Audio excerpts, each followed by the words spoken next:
pas d'institution sans bonne gouvernance, il n'y a pas de bonne gouvernance sans politique. J'espère qu'à la fin de la journée, beaucoup d'entre vous diront c'est ce que je veux faire, c'est là que je veux servir. Au nom de mes collègues, je déclare ouverte donc la journée d'orientation de la 12e édition de la semaine de l'audit. Bonne conférence à vous et bonne visite à nos différents stands. Merci.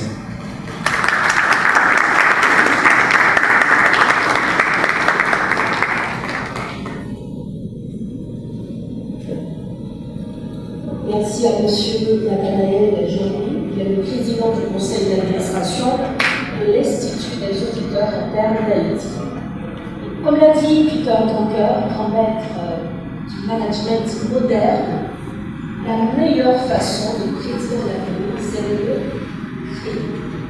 Alors aujourd'hui, nous avons l'honneur d'entendre une voix qui... Des ressources, des familles, les vôtres, la mienne, chacun d'entre nous, vers essentiellement des entreprises, parce que c'est là que se crée la vraie richesse. C'est au sein des entreprises que se crée la vraie richesse. Ce n'est pas dans un job de l'administration publique. L'administration publique a son rôle. Évidemment, ce n'est pas dans les gangs, ce n'est pas dans les activités illicites. C'est au sein des entreprises que se crée la vraie richesse. Et la finance idéale doit consister à apporter davantage de ressources vers cet espace de création de richesse. Et naturellement, il y a un pan de la finance qui fait bien déjà ceci.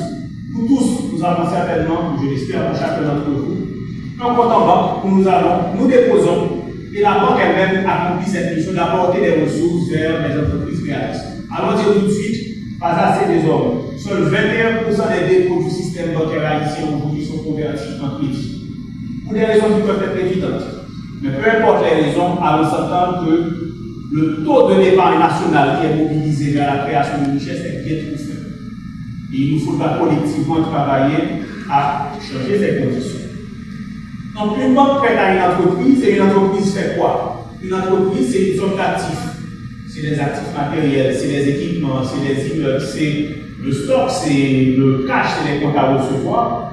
Et tout ceci est financé soit par du passif, des dettes bancaires, dettes fournisseurs, et naturellement aussi par ceux qui croient dans l'entreprise, qui ont leur capital dans l'entreprise. Et ça aussi, c'est important. Mais essentiellement, une banque, c'est quoi? Elle finance une partie de ses besoins de ressources. Essentiellement, une banque finance le passif. Et c'est bien, c'est important. Il s'agit du crédit au niveau des microfinances, jusqu'au crédit aux grandes entreprises, pour reprendre ce qui a été une partie de ma mission, du temps de ma vie de banquier commercial. Donc, une banque fait ça et c'est très positif, c'est nécessaire de pouvoir financer le passif des entreprises. Mais je vais vous parler aujourd'hui d'autres alternatives. Pas en compétition, pas en révolution, pas en remplacement, mais en complément de ce qui se fait déjà. Le marché des capitaux. Que fait le marché des capitaux? Il nous permet, à chacun d'entre nous, d'avoir la capacité de participer également à cette mobilisation de ressources vers les pôles de création de richesse, vers le pôle de l'entreprise. Donc, essentiellement, le marché des capitaux nous permet d'être acteurs et, au même titre que le ferait une banque, mais naturellement dans des conditions qui sont bien plus encadrées, bien plus structurées, bien plus réglementées, d'apporter des ressources vers les entreprises. Donc, comme une banque aujourd'hui, je peux être un acteur économique et participer au financement d'une entreprise, moyennant qu'elle respecte les règles pour ce faire. Et nous avons aujourd'hui de plus en plus d'exemples d'entreprises qui peuvent.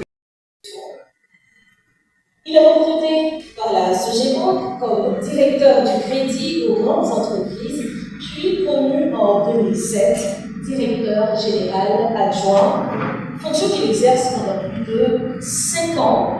Et durant cette période, Je vous assurer parce que si nous disons audit est important pour toute institution, pour payer en général, donc nous sommes supposés penser à relève. Donc après 2 journées, comme on dit dans le discours matin, côté que nous avons des publics plus ou moins initiés, à public initié totalement, puisque dans la conférence inaugurale, nous avons un public diversifié.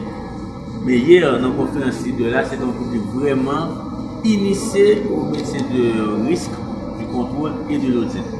Donc, si nous avons fait 2 journées pour le public, nous pensons que c'était important justement pour que le 3e journée soit consacrée à la relève, parce que en peu jeunes étudiants ou professionnels en début de carrière, ils ne connaissent pas sa petite importance et ça peut capoter justement dans le développement du pays, dans la pérennité de l'institution. Donc, il était important pour nous de mettre ça sur l'importance de ça.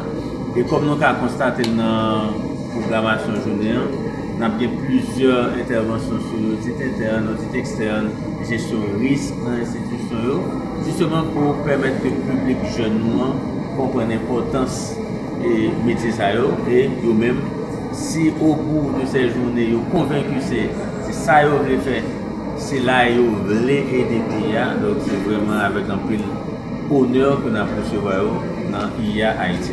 C'est que la connaissance ne se fait pas seulement à l'écoute, mais ça se fait aussi à la rencontre de ceux qui interviennent dans ces champs-là. Donc, c'était pas une opportunité à jeunes qui tendent des cours supérieurs des comptes, par exemple, qui tendent des UPF, ULCC, disons ULCC, IGF, cours supérieurs des comptes, ordre des comptables professionnels agréés, institut des auditeurs internes, qui t'a demandé qui fait quoi, quelle est la différence entre quoi et quoi.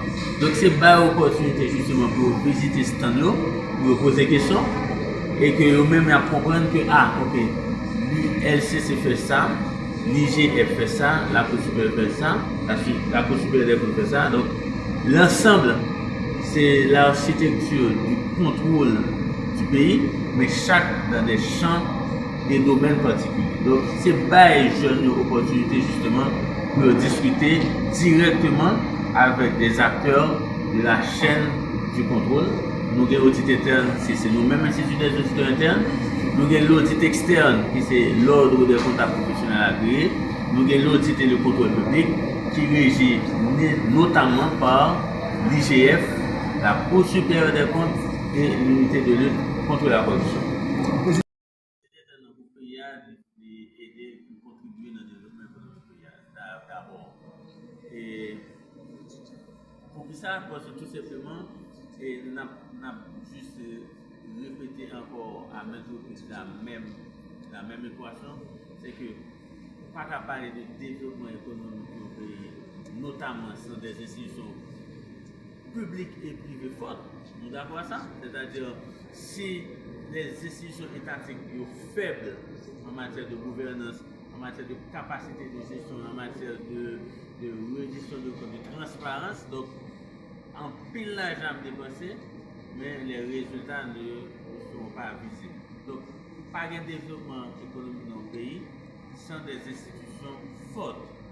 Maintenant, pas d'institutions fortes sans bonne gouvernance. Donc, la bonne gouvernance, c'est la clé.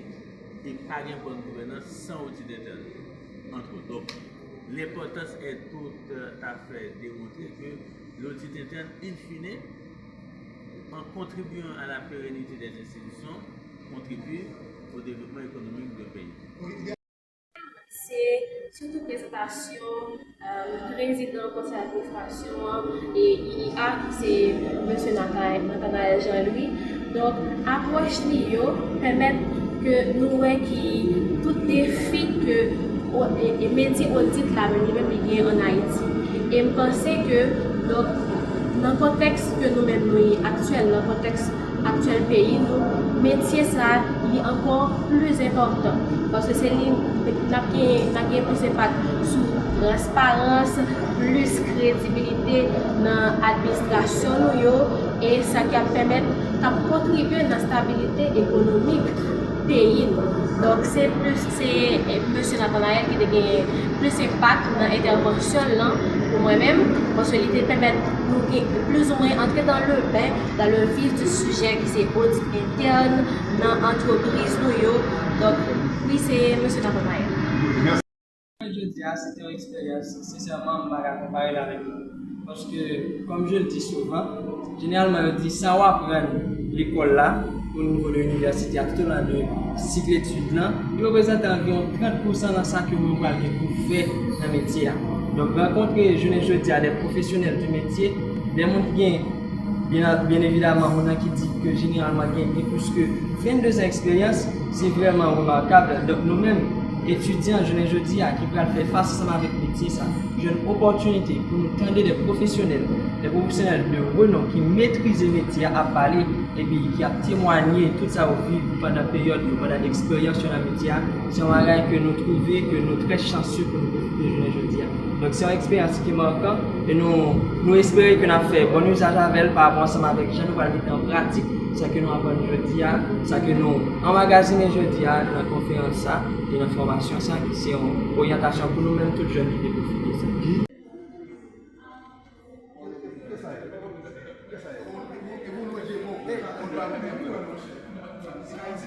Vous savez